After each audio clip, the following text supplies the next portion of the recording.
Hi, this is Manjunath Amrutnavar and ನೀವು ನೋಡ್ತಾ ಇದ್ದೀರಾ ನನ್ನ official YouTube channel. Dear friends, ತುಂಬ ದಿನಗಳ ನಂತರ FDA ಮತ್ತು SDAಗೆ ಸಂಬಂಧಪಟ್ಟ ಹಾಗೆ ಒಂದು ನೋಟಿಫಿಕೇಷನ್ ಜಾರಿಯಾಗಿದೆ. ಇದು ತುಂಬ ಗುಡ್ ನ್ಯೂಸ್ ಅಂತಲೇ ಹೇಳ್ಬೋದು. ಬ್ರೇಕಿಂಗ್ ನ್ಯೂಸ್ ಕೂಡ ಹೌದು. ಯಾಕಂದರೆ after long time FDA SDA ಕಾಲ್ಫರ್ಮ್ ಆಗಿರುವಂಥದ್ದು. ಸೊ ಈ ವಿಷಯದ ಕುರಿತು ಇನ್ ಡೀಟೇಲ್ ಆಗಿ ನಿಮ್ಮ ಜೊತೆ ಡಿಸ್ಕಸ್ ಮಾಡ್ತಾ ಹೋಗ್ತೀನಿ.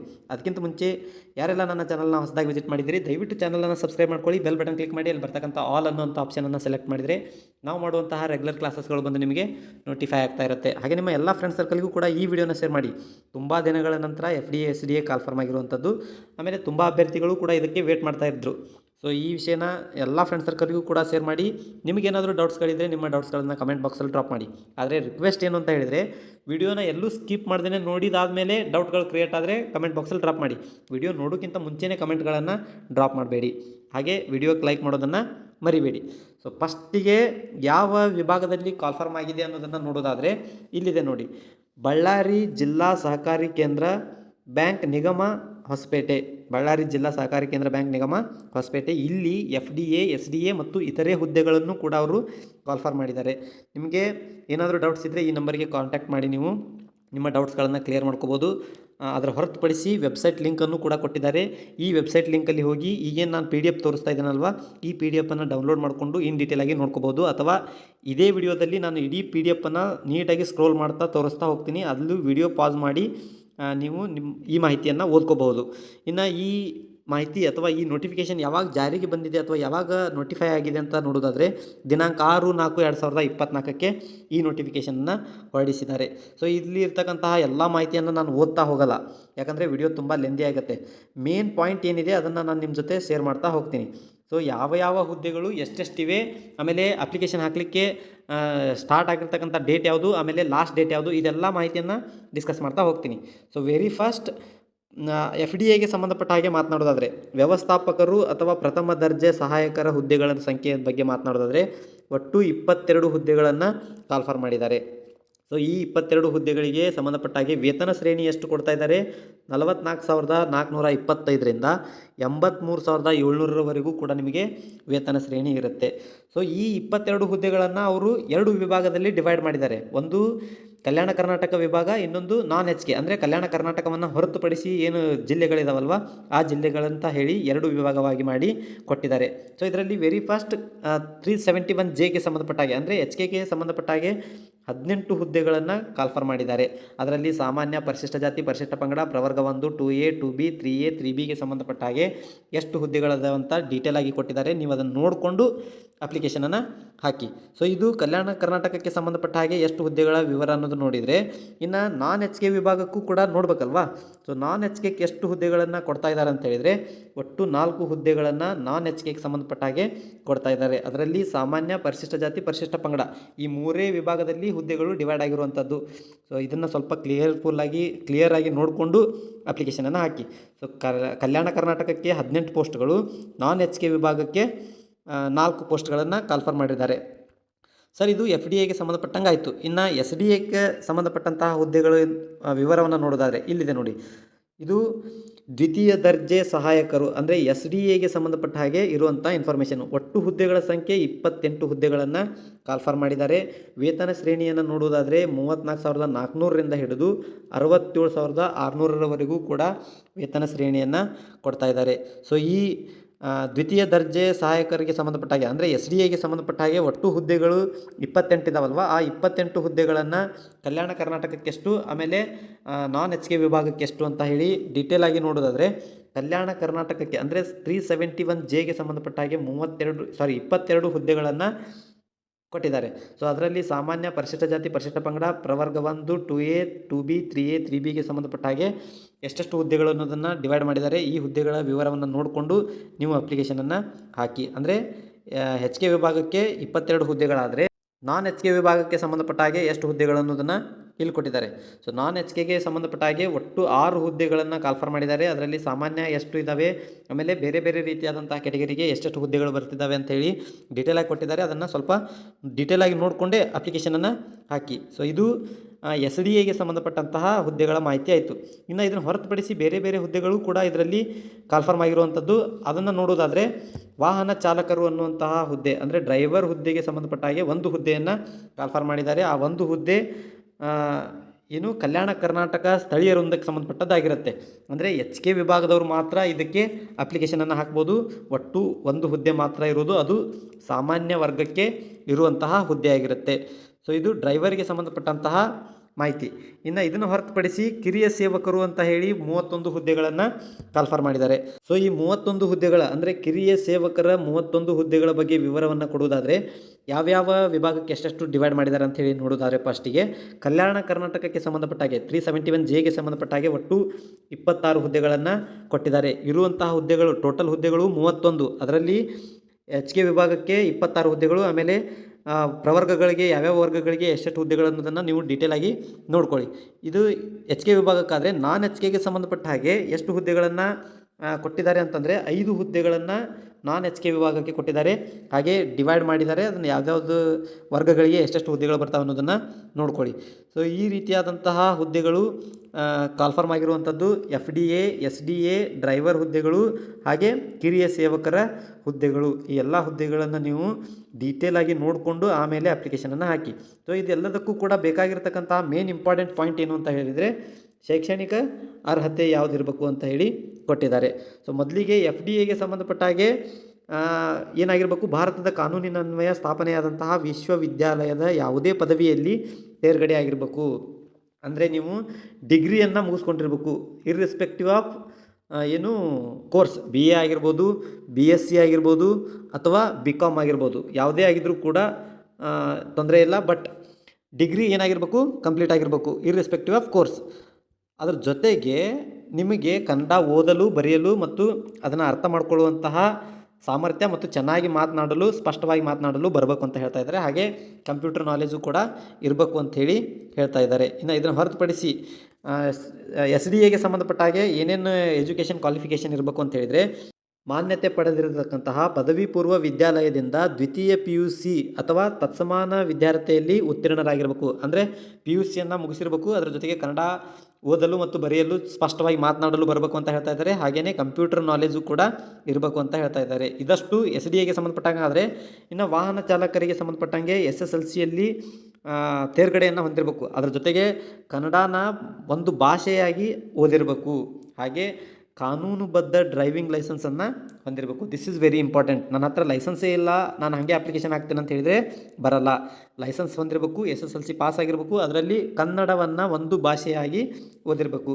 ಹಾಗೆ ಲಾಸ್ಟ್ ಯಾವುದು, ಕಿರಿಯ ಸೇವಕರು ಅಂತ ಇದೆ ಅಲ್ವಾ, ಇದಕ್ಕೆ ಸಂಬಂಧಪಟ್ಟ ಹಾಗೆ SSLCಯಲ್ಲಿ ಉತ್ತೀರ್ಣರಾಗಿದ್ದು ಕನ್ನಡವನ್ನು ಒಂದು ಭಾಷೆಯನ್ನಾಗಿ ಅಧ್ಯಯನ ಮಾಡಿರಬೇಕು. ಸೊ ಇದಷ್ಟು ಎಜುಕೇಷನಲ್ ಕ್ವಾಲಿಫಿಕೇಷನ್. ಆದರೆ ಇನ್ನು ನೆಕ್ಸ್ಟ್ ಕ್ರೈಟೇರಿಯಾ ಏನೇನು ಅನ್ನೋದನ್ನು ನೋಡ್ಕೊಳ್ತಾ ಹೋಗಬೇಕು.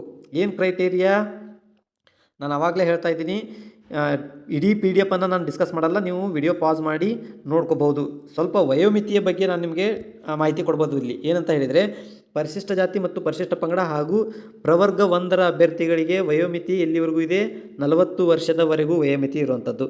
ಇನ್ನು ಇದನ್ನು ಹೊರತುಪಡಿಸಿ ಯಾವೆಲ್ಲ ಬರ್ತವೆ, 2A, 2B, 3A, 3Bಗೆ ಸಂಬಂಧಪಟ್ಟಂತಹ ಅಭ್ಯರ್ಥಿಗಳು 38 ವರ್ಷದವರೆಗೂ ಕೂಡ ವಯೋಮಿತಿಯನ್ನು ಕೊಟ್ಟಿದ್ದಾರೆ. ಅದನ್ನು ಹೊರತುಪಡಿಸಿ ಜನರಲ್ ಕೆಟಗರಿ ಅಥವಾ GM ಅಂತ ಏನು ಕರಿತೀವಿ, ಸಾಮಾನ್ಯ ಅಭ್ಯರ್ಥಿ ಅಂತ ಏನು ಕರಿತೀವಿ, ಅಥವಾ ಇತರೆ ಅಭ್ಯರ್ಥಿಗಳಂತ ಏನು ಕರಿತೀವಿ, ಅಂಥವರಿಗೆ 35 ವರ್ಷದ ವರೆಗೂ ಕೂಡ ವಯೋಮಿತಿಯನ್ನು ಕೊಟ್ಟಿದ್ದಾರೆ. ಸರ್, ಈಗ 5 ವರ್ಷದ ವಯೋಮಿತಿಯ ಸಡಲಿಕೆಯನ್ನು ಮಾಡಿದಾರಲ್ವ, ಅದು ಅನ್ವಯ ಆಗುತ್ತಾ ಆಗಲ್ವಾ ಅಂತ ಕೇಳಿದರೆ ಖಂಡಿತ ಅನ್ವಯ ಆಗುತ್ತೆ.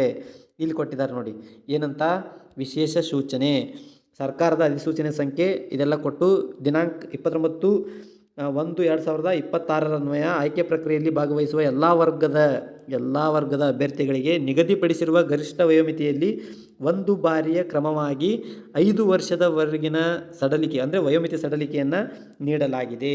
ನಿಮಗೆ ಈಗೇನವ್ರು ಮೇಲ್ಗಡೆ ಹೇಳಿದ್ರಲ್ವ, ಅಂತಹ ವಯೋಮಿತಿ ಮೀರಿ ಹೋಗಿದ್ದರೂ ಕೂಡ ಈ 5 ವರ್ಷದ ವಯೋಮಿತಿ ಸಡಲಿಕೆಯನ್ನು ಕೊಟ್ಟಿರೋದ್ರಿಂದ ನೀವು ಅದನ್ನು ಯೂಸ್ ಮಾಡಿಕೊಂಡು ಅಪ್ಲಿಕೇಶನನ್ನು ಹಾಕಬಹುದು. ಇನ್ನು ಅಪ್ಲೈ ಮಾಡಲಿಕ್ಕೆ ಅರ್ಜಿ ಶುಲ್ಕದ ಬಗ್ಗೆ ಸ್ವಲ್ಪ ಮಾಹಿತಿ ಕೊಡೋದಾದರೆ, 2A, 2B, 3A, 3B ಹಾಗೂ ಇತರೆ ಸಾಮಾನ್ಯ ಅಭ್ಯರ್ಥಿಗಳಿಗೆ ಸಂಬಂಧಪಟ್ಟ ಹಾಗೆ GM ಕೆಟಗರಿಯವರನ್ನ ಹಿಡ್ಕೊಂಡು ಈ ಎಲ್ಲ ಅಭ್ಯರ್ಥಿಗಳಿಗೆ 1,000 ಅರ್ಜಿ ಶುಲ್ಕ ಇರುತ್ತೆ. ಅದನ್ನು ಹೊರತುಪಡಿಸಿ SC ಮತ್ತು STಗೆ ಸಂಬಂಧಪಟ್ಟ ಹಾಗೆ ಹಾಗೂ ಪ್ರವರ್ಗ 1ರವರಿಗೆ, ವಿಕಲಚೇತನರಿಗೆ, ಮಾಜಿ ಸೈನಿಕರು ಮತ್ತು ಇನ್ನೆಲ್ಲ ಬಾಕಿದವ್ರು ಬರ್ತಾರಲ್ವ, ಈ ಎಲ್ಲ ಅಭ್ಯರ್ಥಿಗಳಿಗೆ 500 ರೂಪಾಯಿ ಅರ್ಜಿ ಶುಲ್ಕವನ್ನು ನಿಗದಿಪಡಿಸಿರುವಂಥದ್ದು. ಸೊ ಈ 500 ರೂಪಾಯಿ ಮತ್ತು 1,000 ರೂಪಾಯಿ ಇದೆ ಅಲ್ವಾ, ಇದು ಅರ್ಜಿ ಶುಲ್ಕ ಆಯಿತು. ಇನ್ನು ಅಪ್ಲಿಕೇಶನ್ ಹಾಕೋದು ಯಾವಾಗ ಅಂತ ಹೇಳಿದರೆ, ಅರ್ಜಿ ಹಾಗೂ ಶುಲ್ಕ ಪಾವತಿಸಲು ಪ್ರಾರಂಭದ ದಿನಾಂಕ 6/4/2026. ಅರ್ಜಿ ಹಾಗೂ ಶುಲ್ಕದೊಂದಿಗೆ ಪಾವತಿಸಲು ಕೊನೆಯ ದಿನಾಂಕ, ಲಾಸ್ಟ್ ಡೇಟ್ ಯಾವುದು ಅಂತ ಹೇಳಿದರೆ 6/5/2026. ಅಂದರೆ ಕರೆಕ್ಟಾಗಿ 1 ತಿಂಗಳವರೆಗೂ ಕೂಡ ಕಾಲಾವಕಾಶವನ್ನು ಕೊಟ್ಟಿದ್ದಾರೆ. ಆಮೇಲೆ ಇನ್ನೊಂದು ಇಂಪಾರ್ಟೆಂಟ್ ಏನಂತ ಹೇಳಿದರೆ, ಡಿ ಡಿ ಆಗಲಿ, ಪೋಸ್ಟ್ ಆರ್ಡರ್ ಆಗಲಿ ಅಥವಾ ಮನಿ ಆರ್ಡರ್ ಆಗಲಿ ಇತರೆ ಮಾರ್ಗದೊಂದಿಗೆ ಶುಲ್ಕವನ್ನು ಪಾವತಿಸುವುದಕ್ಕೆ ಅವಕಾಶ ಇರುವುದಿಲ್ಲ. ಅರ್ಜಿ ಶುಲ್ಕವನ್ನು ನೀವು ಆನ್ಲೈನ್ ಥ್ರೋನೇ ಏನು ಮಾಡಬೇಕು, ಪೇ ಮಾಡಬೇಕು. ಹಾಗೆ ಪಾವತಿಸಿದಿರ್ತಕ್ಕಂತಹ ಅರ್ಜಿಯ ಶುಲ್ಕವನ್ನು ಯಾವುದೇ ಕಾರಣಕ್ಕೂ ಕೂಡ ಹಿಂದಿರುಗಿಸಲ್ಲ ಅಂಥೇಳಿ ಹೇಳ್ತಾ ಇದ್ದಾರೆ. ನೀವು ಅಪ್ಲಿಕೇಶನನ್ನು ಹಾಕುವಂಥ ಸಂದರ್ಭದಲ್ಲಿ ಏನಾದರೂ ಮಿಸ್ಟೇಕ್ಗಳನ್ನು ಮಾಡಿದರೆ ಆ ಒಂದು ಸಲ ಕಟ್ಟಿರ್ತಕ್ಕಂತಹ ಅರ್ಜಿ ಶುಲ್ಕ ವಾಪಸ್ ನಿಮಗೆ ಸಿಗೋದಿಲ್ಲ. ಇನ್ನು ಆಯ್ಕೆಯ ವಿಧಾನ ಯಾವ ರೀತಿ ಇರುತ್ತೆ, ವಿವರಾಗಿ ಆಯ್ಕೆಯ ವಿಧಾನ 2 ರೂಪದಲ್ಲಿರುತ್ತೆ. ಒಂದು ಲಿಖಿತವಾಗಿ ನಡೀತಕ್ಕಂತಹ ಎಕ್ಸಾಮ್ ಇರುತ್ತೆ, ಹಾಗೆ ಸಂದರ್ಶನದ ಮೂಲಕವೂ ಕೂಡ ಆಯ್ಕೆ ಮಾಡ್ಕೊಳ್ತಾರೆ. ಫಸ್ಟು ಎಕ್ಸಾಮ್ ನಡೆಯುತ್ತೆ, ಆಮೇಲೆ ಇಂಟರ್ವ್ಯೂ ಮಾಡ್ತಾರೆ. ಸೊ ಈ 2 ಆಯ್ಕೆಯ ವಿಧಾನದ ಮೂಲಕ ನಿಮ್ಮನ್ನು ಆಯ್ಕೆ ಮಾಡುವಂಥ ಪ್ರೊಸೆಸ್ ಇರುತ್ತೆ. ಸೊ ಮೊದಲಿಗೆ ನಾನು ಇನ್ನೊಂದು ಸಾರಿ ಕ್ಲಿಯರ್ ಮಾಡ್ತಾ ಇದ್ದೀನಿ, ನೀವು ಆನ್ಲೈನ್ ಥ್ರೋನೇ ಅಪ್ಲಿಕೇಶನನ್ನು ಹಾಕಬೇಕು. ಆನ್ಲೈನ್ ಥ್ರೋ ಅಪ್ಲಿಕೇಶನ್ ಹಾಕಿದ ಮೇಲೇ ಮುಂದೆ ಎಕ್ಸಾಮನ್ನು ಬರೀಬೇಕು. ಎಕ್ಸಾಮ್ ಬರೋದಾದಮೇಲೆ ಅದನ್ನು ಆಧರಿಸಿ ನಿಮ್ಮ 1:5 ಎಕ್ಸಾಮಲ್ಲಿ ಒಂದು ಹುದ್ದೆಗೆ 5 ಅಭ್ಯರ್ಥಿಗಳಂತ ಹೇಳಿ 1:5 ಅನುಪಾತದಲ್ಲಿ ನಿಮಗೆ ಇಂಟರ್ವ್ಯೂವಿಗೆ ಕರೀತಾರೆ. ಇಂಟರ್ವ್ಯೂವಿನಲ್ಲಿ ನಿಮಗೆ 15 ಅಂಕಗಳನ್ನು ನಿಗದಿಪಡಿಸಿರ್ತಾರೆ. ಈ 15 ಅಂಕಗಳಲ್ಲಿ ಯಾರು ಹೈಯೆಸ್ಟ್ ಅಂಕಗಳನ್ನು ಪಡ್ಕೊಳ್ತೀರಿ, ಆಮೇಲೆ ಫೈನಲ್ ಆಗಿ ರಿಸಲ್ಟ್ 1:1 ರೆಡಿ ಮಾಡ್ತಾರೆ. ಸೊ ಈ ರೀತಿಯಾಗಿ ಸೆಲೆಕ್ಷನ್ ಪ್ರೊಸೆಸ್ ಇರುತ್ತೆ. ಇದನ್ನು ಹೊರತುಪಡಿಸಿ ಎಕ್ಸಾಮಿಗೆ ಸಂಬಂಧಪಟ್ಟ ಹಾಗೆ ಎಷ್ಟು ಅಂಕದ ಪ್ರಶ್ನೆ ಪತ್ರಿಕೆ ಇರುತ್ತೆ ಸರ್ ಅಂತ ಕೇಳಿದರೆ, ಇಲ್ಲಿದೆ ನೋಡಿ. ಒಟ್ಟು 200 ಅಂಕಗಳಿಗೆ ಸಂಬಂಧಪಟ್ಟಾಗೆ, ಅಂದರೆ FDA ಸಂಬಂಧಪಟ್ಟಾಗೆ ನಾನು ಮಾತಾಡ್ತಾ ಇರೋದು. ಪ್ರಥಮ ದರ್ಜೆಯ ಸಹಾಯಕರ ಹುದ್ದೆಗೆ ಸಂಬಂಧಪಟ್ಟಾಗೆ 200 ಅಂಕಗಳಿಗೆ ಎಕ್ಸಾಮ್ ಇರುತ್ತೆ. ಕನ್ನಡ ಭಾಷೆಗೆ 50 ಅಂಕಗಳು, ಸಾಮಾನ್ಯ ಇಂಗ್ಲೀಷ್ ಭಾಷೆಗೆ 25 ಅಂಕಗಳು, ಸಾಮಾನ್ಯ ಜ್ಞಾನಕ್ಕೆ 25 ಅಂಕಗಳು, ಸಹಕಾರ ವಿಷಯಕ್ಕೆ ಸಂಬಂಧಪಟ್ಟಾಗೆ 50 ಅಂಕಗಳು, ಭಾರತ ಸಂವಿಧಾನಕ್ಕೆ ಸಂಬಂಧಪಟ್ಟಾಗೆ 25 ಅಂಕಗಳು, ಬ್ಯಾಂಕಿಂಗ್, ಸಮಾಜಯುಕ್ತವಾದ ಚಟುವಟಿಕೆ ಮತ್ತು ವಸ್ತುನಿಷ್ಠ ವಿಷಯಕ್ಕೆ ಸಂಬಂಧಪಟ್ಟಾಗೆ 25 ಅಂಕಗಳು. ಸೊ ಟೋಟಲ್ ಆಗಿ 200 ಅಂಕಗಳಿಗೆ ಇರತಕ್ಕಂತಹ ಎಕ್ಸಾಮು ಇದಾಗಿರುತ್ತೆ. ಮಲ್ಟಿಪಲ್ ಚಾಯ್ಸ್ ಕ್ವಶನ್ನು ಹೊಂದಿರತಕ್ಕಂತಹ ಪ್ರಶ್ನೆ ಪತ್ರಿಕೆ ಇರುತ್ತೆ. ಯಾವುದೂ ಕೂಡ ರಿಟರ್ನಲ್ಲಿ ಇರಲ್ಲ. ನೀವು ಎಲ್ಲ ಮಲ್ಟಿಪಲ್ ಚಾಯ್ಸ್ ಕ್ವಶನನ್ನೇ ಫೇಸ್ ಮಾಡಬೇಕಾಗತ್ತೆ. ಇನ್ನು FDA ಆಯಿತು. ಈಗ SDAಗೆ ಸಂಬಂಧಪಟ್ಟ ಹಾಗೆ ಯಾವ ರೀತಿ ಇರುತ್ತೆ ಅಂತ ಹೇಳಿದರೆ, ಅದು ಕೂಡ ಸೇಮ್. ಫಸ್ಟಿಗೆ ಎಕ್ಸಾಮ್ ಮಾಡ್ತಾರೆ, ಆಮೇಲೆ ಸಂದರ್ಶನವನ್ನು ಮಾಡ್ತಾರೆ. ಎಕ್ಸಾಮ್ ಆದಮೇಲೆ 1:5ಗೆ ಅನುಪಾತದಲ್ಲಿ ಇಂಟರ್ವ್ಯೂಗೆ ಕರೀತಾರೆ. ಇಂಟರ್ವ್ಯೂದಲ್ಲಿ 15 ಅಂಕಗಳನ್ನು ನಿಗದಿಪಡಿಸಿರ್ತಾರೆ. ಸೊ ಇದು ಏನು FDA ಇತ್ತಲ್ವ, ಅದೇ ಪ್ರೊಸೆಸ್ಸಲ್ಲಿ ನಡೆಯುವಂಥದ್ದು. ಇನ್ನು ಇದರದ್ದು ಸಿಲೆಬಸ್ಸನ್ನು ಅಥವಾ ಪರೀಕ್ಷಾ ವಿಧಾನವನ್ನು ನೋಡೋದಾದರೆ, ಏನಲ್ಲಿ ಮೇಲ್ಗಡೆ ಡಿಸ್ಕಸ್ ಮಾಡಿದ್ವಿ ಅದೇ ರೀತಿಯಾಗಿರ್ತಕ್ಕಂಥದ್ದು. ಇದು ಕೂಡ 200 ಅಂಕಗಳಿಗೆ ನಡೀತಕ್ಕಂತಹ ಎಕ್ಸಾಮ್ ಆಗಿರುತ್ತೆ. ಕನ್ನಡ ಭಾಷೆಗೆ ಸಂಬಂಧಪಟ್ಟಾಗೆ 50 ಅಂಕಗಳು, ಸಾಮಾನ್ಯ ಇಂಗ್ಲೀಷ್ ಭಾಷೆಗೆ 25 ಅಂಕಗಳು, ಸಾಮಾನ್ಯ ಜ್ಞಾನಕ್ಕೆ 25 ಅಂಕಗಳು, ಸಹಕಾರ ವಿಷಯಕ್ಕೆ 50 ಅಂಕಗಳು, ಭಾರತ ಸಂವಿಧಾನಕ್ಕೆ ಸಂಬಂಧಪಟ್ಟಾಗೆ 25 ಅಂಕಗಳು, ಬ್ಯಾಂಕಿಂಗ್, ಸಮಾಜಯುಕ್ತ ಚಟುವಟಿಕೆ ಮತ್ತು ವಸ್ತುನಿಷ್ಠ ವಿಷಯಕ್ಕೆ ಸಂಬಂಧಪಟ್ಟಾಗೆ 25 ಅಂಕಗಳು. ಟೋಟಲ್ 200 ಅಂಕಗಳಿಗೆ ಪ್ರಶ್ನೆ ಪತ್ರಿಕೆ ಇರುತ್ತೆ. ನೀವು ಆ ಮೂಲಕ ಎಕ್ಸಾಮ್ ಬರೆದು ಸೆಲೆಕ್ಷನ್ ಆಗುವಂಥ ಸಾಧ್ಯತೆ ಇರುತ್ತೆ. ಸೊ ಇದಷ್ಟು SDA ಮತ್ತು FDAಗೆ ಸಂಬಂಧಪಟ್ಟಂಗಾದರೆ, ಇನ್ನು ವಾಹನ ಚಾಲಕರದ್ದು ಕೂಡ ಇದೆ. ಸೊ ಅದನ್ನು ನೀವು ಡೀಟೇಲಾಗಿ ನೋಡ್ಕೊಳ್ರಿ. ಸ್ವಲ್ಪ ಹೈಲೈಟ್ ಅಷ್ಟೇ ನಾನು ಮಾಡ್ತೀನಿ. ಈ ಹುದ್ದೆಗಳಿಗೆ ಲಿಖಿತ ಪರೀಕ್ಷೆ ಮತ್ತು ಸಂದರ್ಶನದ ಮೂಲಕ ಈ ಕೆಳಗಿನ ವಿಧಾನಗಳನ್ವಯ ಆಯ್ಕೆಯನ್ನು ಮಾಡಲಾಗುತ್ತೆ ಅಂತ ಹೇಳ್ತಾ ಇದ್ದಾರೆ. ಇದಕ್ಕೂ ಕೂಡ ನೋಡಿ, ಎಕ್ಸಾಮ್ ಇಡ್ತಾರಂತೆ, ಆಮೇಲೆ ಇಂಟರ್ವ್ಯೂ ಕೂಡ ಮಾಡ್ತಾರೆ. ಸೊ ಎಕ್ಸಾಮ್ ಆದಮೇಲೆ ನಿಮಗೆ 1:5 ಕರೀತಾರೆ. ಇಂಟರ್ವ್ಯೂ ಸಂದರ್ಭದಲ್ಲಿ 15 ಅಂಕಗಳನ್ನು ಕೊಡ್ತಾರೆ. ಸೊ ಇದಕ್ಕೆ ಸಂಬಂಧಪಟ್ಟ ಹಾಗೆ ಎಕ್ಸಾಮಲ್ಲಿ ಯಾವ ಯಾವ ವಿಷಯಗಳನ್ನು ಕೇಳ್ತಾರೆ ಸರ್, ಮತ್ತು ಎಷ್ಟು ಅಂಕಗಳಿಗೆ ಎಕ್ಸಾಮ್ ಇರುತ್ತೆ ಅಂತ ಹೇಳಿದರೆ, 100 ಅಂಕಗಳಿಗೆ ಎಕ್ಸಾಮ್ ಇರುತ್ತೆ. ಕನ್ನಡ ಭಾಷೆಗೆ ಸಂಬಂಧಪಟ್ಟಂಗೆ 50 ಅಂಕಗಳು, ಸಾಮಾನ್ಯ ಜ್ಞಾನಕ್ಕೆ ಸಂಬಂಧಪಟ್ಟಾಗೆ 50 ಅಂಕಗಳು, ಒಟ್ಟು 100 ಅಂಕಗಳಿಗೆ ಎಕ್ಸಾಮನ್ನು ಮಾಡ್ತಾರೆ. ನೋಡಿ, ಡ್ರೈವರ್ ಪೋಸ್ಟ್ಗೂ ಕೂಡ ಎಕ್ಸಾಮನ್ನು ಕಂಡಕ್ಟ್ ಮಾಡ್ತಾ ಇದ್ದಾರೆ ಅಂತ ಹೇಳಿದರೆ ಇನ್ನೂ ಎಲ್ಲೆಲ್ಲಿಗೆ ಬರುತ್ತೋ ಗೊತ್ತಿಲ್ಲ. ಸೊ ಲಾಸ್ಟಾಗಿ ಬರ್ತಕ್ಕಂಥದ್ದು ಕಿರಿಯ ಸೇವಕರ ಹುದ್ದೆಗಳಿಗೆ ಸಂಬಂಧಪಟ್ಟ ಹಾಗೆ ಹೇಳೋದಾದರೆ, ಇದಕ್ಕೂ ಕೂಡ ಲಿಖಿತ ಪರೀಕ್ಷೆ ಇರುತ್ತೆ. ಅಂದರೆ ಎಕ್ಸಾಮ್ ಮಾಡ್ತಾರೆ, ಆಮೇಲೆ ಸಂದರ್ಶನ ಇಂಟರ್ವ್ಯೂ ಮಾಡಿ ಸೆಲೆಕ್ಷನ್ ಮಾಡ್ತಾರೆ. ಸೊ ಎಕ್ಸಾಮ್ ಆದಮೇಲೆ 1:5 ಇದನ್ನು ಕೂಡ 1:5ಗೆ ಕರೀತಾರೆ. ಅಲ್ಲಿ ಇಂಟರ್ವ್ಯೂವಲ್ಲಿ ಇದಕ್ಕೂ ಕೂಡ 15 ಅಂಕಗಳನ್ನು ನಿಗದಿ ಮಾಡಿದ್ದಾರೆ. ಸೊ ಎಲ್ಲವೂ ಕೂಡ ಎಕ್ಸಾಮ್ ಥ್ರೋನೇ ನಡೀತಕ್ಕಂತಹ ಪ್ರೊಸೆಸ್ ಇದಾಗಿರುತ್ತೆ. ಸೊ ಇದಕ್ಕೆ ಸಂಬಂಧಪಟ್ಟ ಹಾಗೆ ಸಿಲೆಬಸ್ಸು ಮತ್ತು ಏನು ಪ್ರಶ್ನೆ ಪತ್ರಿಕೆಯ ಸ್ವರೂಪವನ್ನು ನೋಡೋದಾದರೆ 100 ಅಂಕಗಳಿಗೆ ಪ್ರಶ್ನೆ ಪತ್ರಿಕೆ ಇರುತ್ತೆ. ಕನ್ನಡ ಭಾಷೆಗೆ ಸಂಬಂಧಪಟ್ಟ ಹಾಗೆ 50 ಅಂಕಗಳು, ಸಾಮಾನ್ಯ ಜ್ಞಾನಕ್ಕೆ ಸಂಬಂಧಪಟ್ಟ ಹಾಗೆ 50 ಅಂಕಗಳನ್ನು ಹೊಂದಿರತಕ್ಕಂತಹ ಪ್ರಶ್ನೆ ಪತ್ರಿಕೆ ಇದಾಗಿರುತ್ತೆ. ಸೊ ಇದೆಲ್ಲವೂ ಕೂಡ ಅಂದರೆ ಏನು ಅಷ್ಟು 4 ವಿಧವಾದಂಥ ಹುದ್ದೆಗಳಿದಾವಲ್ವ, SDA, FDA, ಆಮೇಲೆ ಕಿರಿಯ ಸೇವಕರು, ಆಮೇಲೆ ಡ್ರೈವರ್ ಹುದ್ದೆ, ಇವೆಲ್ಲವಕ್ಕೂ ಕೂಡ ಎಕ್ಸಾಮು ಇದೆ, ಪ್ಲಸ್ ಇಂಟರ್ವ್ಯೂವು ಕೂಡ ಇದೆ. ಇನ್ನು ಇತರೆ ರೀತಿಯಾದಂತಹ ಸೂಚನೆಗಳನ್ನು ಕೂಡ ಅವರು ಕೊಟ್ಟಿದ್ದಾರೆ. ಈ ಎಲ್ಲ ಸೂಚನೆಗಳನ್ನು ದಯವಿಟ್ಟು ಡೀಟೇಲಾಗಿ ಓದ್ಕೊಳ್ಳಿ. ಯಾಕಂದರೆ ಯಾವ ಫಾರ್ಮ್ಯಾಟಲ್ಲಿ ನಿಮ್ಮ ಕಾಸ್ಟ್ಗೆ ಸಂಬಂಧಪಟ್ಟ ಹಾಗೆ ಅಥವಾ ನಿಮ್ಮ ಇತರೆ ಡಾಕ್ಯುಮೆಂಟ್ಸ್ಗೆ ಸಂಬಂಧಪಟ್ಟ ಹಾಗೆ ಯಾವ ಫಾರ್ಮ್ಯಾಟಲ್ಲಿ ಇರಬೇಕು ಅನ್ನೋದನ್ನು ಡೀಟೇಲಾಗಿ ಹೇಳಿದ್ದಾರೆ. ಆಮೇಲೆ ಅಪ್ಲಿಕೇಶನ್ ಹಾಕುವಂಥ ಸಂದರ್ಭದಲ್ಲೂ ಕೂಡ ಯಾವ ರೀತಿಯಾದಂತಹ ಪ್ರೊಸೆಸನ್ನು ಫಾಲೋ ಅಪ್ ಮಾಡಬೇಕು ಅನ್ನೋದನ್ನು ಡೀಟೇಲಾಗಿ ಕೊಟ್ಟಿದ್ದಾರೆ. ವಿಡಿಯೋ ಪಾಸ್ ಮಾಡಿಕೊಂಡು ಡೀಟೇಲಾಗಿ ನೋಡಿಕೊಂಡು ಆಮೇಲೆ ಅಪ್ಲಿಕೇಶನನ್ನು ಹಾಕಿ. ಇಲ್ಲಿದೆ ನೋಡಿ, ಅರ್ಜಿ ಸಲ್ಲಿಸುವ ವಿಧಾನ ಅಂತ ಏನು ಕೊಟ್ಟಿದ್ದಾರಲ್ವ, ಹಂತವಾಗಿ ಕೊಟ್ಟಿದ್ದಾರೆ. ಅದೇ ಹಂತಗಳನ್ನು ಫಾಲೋ ಅಪ್ ಮಾಡಿ ಅಪ್ಲಿಕೇಶನ್ ಹಾಕಿ. ನೀವೇನಾದರೂ ನೆಟ್ ಸೆಂಟ್ರಿಗೆ ಹೋಗಿ ಅಪ್ಲಿಕೇಶನ್ ಹಾಕಬೇಕಿದ್ರೆ ಅಲ್ಲಿ ಸ್ವಲ್ಪ ನೀವೇ ಗಮನವಿಟ್ಟು ನೋಡಿ. ಯಾಕಂದರೆ ಮಿಸ್ಟೇಕ್ಸ್ಗಳಾದವು ಅಂತ ಹೇಳಿದರೆ ಒಂದು ಸಾರಿ ಪಾವತಿ ಮಾಡಿರ್ತಕ್ಕಂಥ ಅರ್ಜಿ ಶುಲ್ಕ ರಿಟರ್ನ್ ನಿಮಗೆ ಸಿಗೋದಿಲ್ಲ. ಸೊ ಇಲ್ಲಿ ಇಂಪಾರ್ಟೆಂಟ್ ಇದೆ ನೋಡಿ, ಏನು ಇಂಪಾರ್ಟೆಂಟ್ ಅಂತ ಹೇಳಿದರೆ, ನಿಮಗೇನಾದರೂ ಆನ್ಲೈನ್ ಥ್ರೂ ಅಪ್ಲಿಕೇಶನ್ ಹಾಕುವಾಗ ಅಥವಾ ನಿಮಗೇನೋ ಸಮಸ್ಯೆಗಳಿದ್ವು ಅಂತ ಹೇಳಿದರೆ ನೀವು ಡೈರೆಕ್ಟ್ ಕಚೇರಿಗೆ ಕಾಲ್ ಮಾಡಿ, ಅಂದರೆ ಡಿಪಾರ್ಟ್ಮೆಂಟಿಗೆ ಕಾಲ್ ಮಾಡಿ ಮಾಹಿತಿಯನ್ನು ಪಡೆದುಕೊಳ್ಬೋದು. ಸೊ ಯಾವಾಗ ಕಾಲ್ ಮಾಡಬೇಕು ಸರ್ ಅಂತ ಹೇಳಿದರೆ, ಇನ್ ಬಿಟ್ವೀನ್ ವರ್ಕಿಂಗ್ ಅವರಲ್ಲಿ ಕಾಲ್ ಮಾಡಬೇಕು. 10:30ರಿಂದ 5 ಗಂಟೆ ಒಳಗಡೆ ನೀವು ಕಾಲನ್ನು ಮಾಡಬೇಕು. ಹೆಲ್ಪ್ಲೈನ್ ನಂಬರು ಇಲ್ಲಿದೆ. ಇಮೇಲ್ ಮಾಡಿಯೂ ಕೂಡ ನಿಮ್ಮ ಸಮಸ್ಯೆಯನ್ನು ಕ್ಲಾರಿಫೈ ಮಾಡ್ಕೋಬೋದು. ಅದೇ ರೀತಿ ಇನ್ನೊಂದು ಹೆಲ್ಪ್ಲೈನ್ ಕೂಡ ಇದೆ.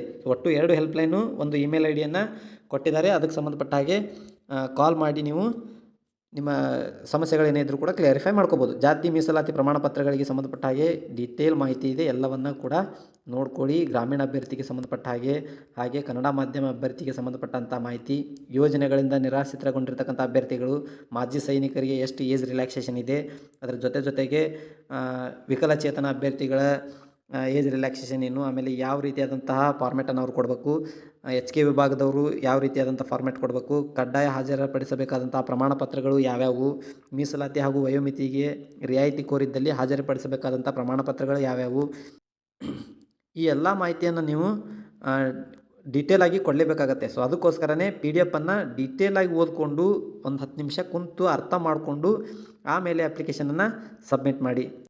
ಸೊ ಹಾಗೆ ಇಲ್ಲಿ ಯಾವ್ಯಾವ ಫಾರ್ಮ್ಯಾಟಲ್ಲಿ ನಿಮ್ಮ ಪ್ರಮಾಣ ಪತ್ರಗಳು ಇರಬೇಕು ಅನ್ನೋದು ಕೂಡ ಡೀಟೇಲ್ ಇದೆ. ನಾನು ಹಾಗೆ ಸ್ಕ್ರೋಲ್ ಮಾಡ್ತಾ ಹೋಗ್ತೀನಿ, ನೀವು ಅದನ್ನು ನೋಡಿಕೊಂಡು ಅದೇ ಫಾರ್ಮ್ಯಾಟಲ್ಲಿ ನಿಮ್ಮ ಎಲ್ಲ ಡಾಕ್ಯುಮೆಂಟ್ಸ್ಗಳನ್ನು ರೆಡಿ ಮಾಡ್ಕೊಳ್ಳಿ. ಅಂದರೆ ಸೆಲೆಕ್ಷನ್ ಪ್ರೊಸೆಸ್ ಅಂದರೆ ಏನು ಡಾಕ್ಯುಮೆಂಟ್ ವೆರಿಫಿಕೇಷನ್ ಸಂದರ್ಭದಲ್ಲಿ ಯಾವುದೇ ರೀತಿಯಾದಂತಹ ಪ್ರಾಬ್ಲಮ್ಗಳು ನಿಮಗೆ ಆಗೋದಿಲ್ಲ. ಸೊ ಇಲ್ಲಿ ವಿಡಿಯೋ ಪಾಸ್ ಮಾಡಿಕೊಂಡು ನೀವು ಡೀಟೇಲನ್ನು ನೋಡಿಕೊಡ್ರಿ. ನಿಮಗೆ ಈ PDF ಫೈಲ್ ಬೇಕು ಅಂತ ಹೇಳಿದರೆ ನಾನು ಮೇಲ್ಗಡೆ ತೋರಿಸಿದ್ನಲ್ವಾ, ಎಲ್ಲಿ ಫಸ್ಟಿಗೆ ತೋರಿಸಿದ್ದೀನಿ ವೆಬ್ಸೈಟ್ ಲಿಂಕನ್ನು, ಇಲ್ಲಿದೆ ನೋಡಿ. ಸೊ ಈ ವೆಬ್ಸೈಟ್ ಲಿಂಕಿಗೆ ನೀವು ವಿಸಿಟ್ ಮಾಡುವುದರ ಮುಖಾಂತರ ಈ PDF ಡೌನ್ಲೋಡ್ ಮಾಡಿಕೊಂಡು ಡೀಟೇಲಾಗಿ ನೋಡ್ಕೋಬೋದು. ಸೊ ಇದಷ್ಟು ಇವತ್ತಿನ ಮಾಹಿತಿಯಾಗಿತ್ತು. ಇನ್ನು ಇದೇ ರೀತಿ ಇನ್ನೊಂದು ಮಾಹಿತಿಯೊಂದಿಗೆ ಹೊಸ ವಿಡಿಯೋದಲ್ಲಿ ಮೀಟ್ ಮಾಡೋಣ. ಅಲ್ಲಿವರೆಗೂ ಬಾಯ್, ಹ್ಯಾವ್ ಅ ನೈಸ್ ಡೇ.